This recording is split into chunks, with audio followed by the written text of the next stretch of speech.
Hello, I'm Daniela Ferreras, and this is my Cultural Humility Project. All right, so I chose to eat at an authentic Indian restaurant. The restaurant was India's Clay Oven, located in San Bernardino, Hospitality. This is about a 10-minute drive from Loma Linda University.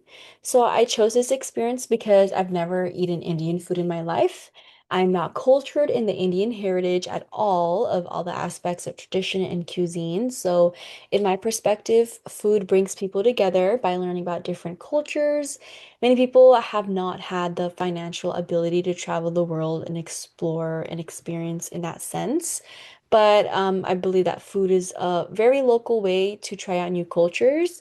And food in general is a vital component in a particular person's culture and is the heart of a person's culture. So, for example, the presentation could be meaningful, the way it's cooked, the spices used, how it's prepared, the materials used to cook.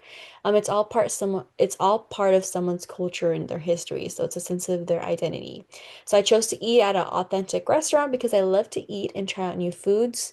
When I'm traveling or I'm at a friend's home, whose culture is different than mine, I always try to eat food at their house if they offer because I want to try new culture. This is why I chose the Indian food because I've not been exposed to it. So none of my friends or my coworkers are Indian, so I didn't ever really had the chance to be exposed to that culture.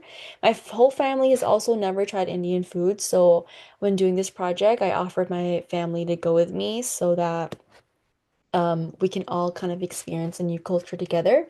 So walking into the restaurant, the first thing that I observed was the interior of the restaurant. The color scheme was like a tangy orange, brown, yellow, brick red, maroon. So it did kind of remind me of the traditional Indian colors. I observed the the receptionist was an older man, and the server was a middle-aged woman. So they're all very nice, very kind, and provided really good hospitality. So I recognize that a lot of Asian countries really prioritize hospitality, and I can see that through their service. So both of the employees were wearing head wraps that cover their hair, and the woman also had a traditional nose piercing. So lastly, I observed the food that my family ordered. I was able to taste a variety of Indian dishes that have a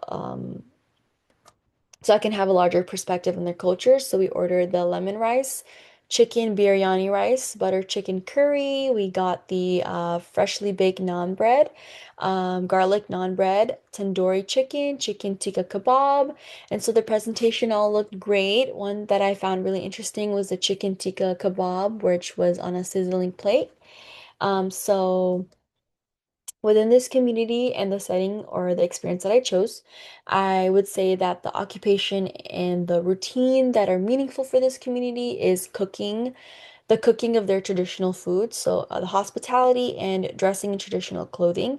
So the first meaningful occupation is commun in this community is cooking traditional dishes. Like I mentioned, the cuisine is part person's identity. So for this community, cooking and serving their customers perhaps may have provided a sense of home for the employees and the cooks serving it. It could be meaningful for them to be sharing their food and culture. Another occupation in this community is providing hospitality to guests.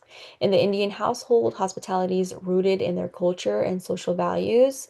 And then lastly, occupation that are meaningful to them is dressing up in their traditional clothing. So both of the servers were dressed in their traditional Indian head wraps called turbans, and one of the servers had a traditional Indian nose piercing.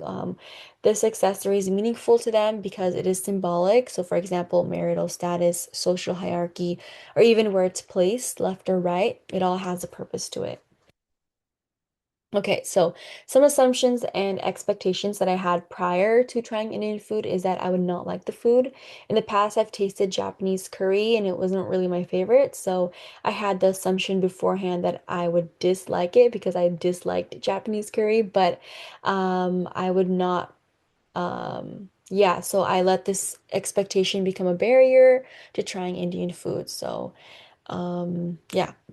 After trying Indian cuisine, my assumptions and expectations were challenged. They were first challenged right off the beginning of my experience, just looking and skimming through the menu. I saw a variety of dishes that didn't involve curry. So, trying the food also challenged my expectations as I thought I wouldn't like the food, but every dish we got, I ended up actually enjoying it and would definitely eat again. It surprised me because it had curry. One of them had curry in it, but that was one of my favorite dishes I tried, which was the butter chicken one. And then dipping the naan bread in it was really good as well. So, my experience, the emotions that I felt were humbled, surprised, joyful, and happy. Trying the food and enjoying it really humbled me because I realized that I needed to be more open-minded. This goes beyond exploring different foods, but this also reflects on me being open-minded to any different tradition that a culture presents. I realized my close-mindedness. Because of my close-mindedness, I was not able to explore and branch out to new cultures. I would have never known that some foods, like Indian food, would have appealed to me. And I was surprised because I really did enjoy the food. I was happy to try something new and have my family alongside with me. So, throughout this experience, something that I learned about myself is that I need to be more open minded. It is easier said than done to go out of one's comfort zone, but this experience has really revealed that coming out of my comfort zone will pay off in ways that I can grow within myself and even become more knowledgeable with other topics, like, for instance, Indian culture. So I demonstrated openness and curiosity by trying a new culture I was unaware of, so coming out of my comfort zone and tasting something out of my normal palate. So when I entered the restaurant, I put aside my assumptions and I was grateful to be there and learn about the culture and be as open as I can. So I practice respectful listening and observation while by being unbiased and non-judgmental. As my heritage is Filipino, I have my own set of cultures and traditions that are important to me. So I kept this in mind when listening and observing to other cultures because I understand the importance of what a tradition holds. So this experience will have a significant impact in when I interact with future patients. I will apply the same respectful, observant listening and have the curiosity to learn about different others' different culture. If I encounter a patient who is an Indian descent, I will have a greater understanding on their culture and tradition a little bit more now. So, within this community, I observed three social determinants that can influence the support or limit occupational participation is food access, not being in their home country limits their ingredients or Indian Oriental stores to buy the ingredients and not being able to access, not being accessible based on their location in California or in the United States. The second is social and community support based on where someone lives. It can influence how diverse a location is. So in one area, they might not have a lot of a large Indian community, hence a lower social community, and then even a lower sense of home and belonging. So, lastly, is cultural beliefs and practices. Like I mentioned, based on where someone lives, they might not have a lot of temples in the area, and that can decrease their religious practices, or they might have to commute even further. So, culture can influence occupational participation significantly. A culture can shape how a person will participate in activity. Each culture has their different roles, habits, engagement, and how they engage in the community. So, someone from Asia can participate in an occupation different from someone in South America. As I mentioned, the occupations meaningful in this community after observing were their cuisine. So, cooking the food and serving it, their traditional clothing, the servers were wearing their head wraps and even had their cultural nose ring. These are important traditions to them. Barriers for this community is to participate in their occupation in social aspects. So, since their culture is different from Western society, this community might have a harder time, expressing their tradition to the world. For example, their clothing. People might stare or find it different, but facilitators to participate in their occupation can be family support, community support, religious communities, and having people who share the same beliefs can help promote participation in their occupations.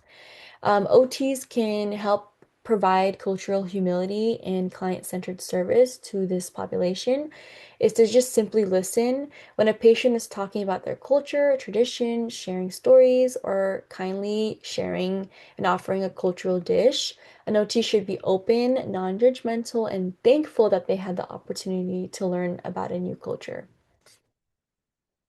So, one new insight that I gained was a deeper understanding in the Indian culture within their cuisine. And in general, a new insight is to be comfortable getting out of my comfort zone.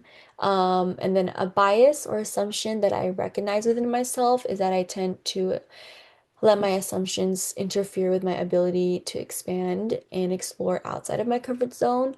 Um, One action I will take to continue to develop cultural humility throughout my professional career is to be open-minded. I will take it upon me to learn about more differences than mine. I want my future patients to feel comfortable and feel at home when I treat them. I will simply have the open ear and interest in any cultural or tradition and stories my patients would like to share to me.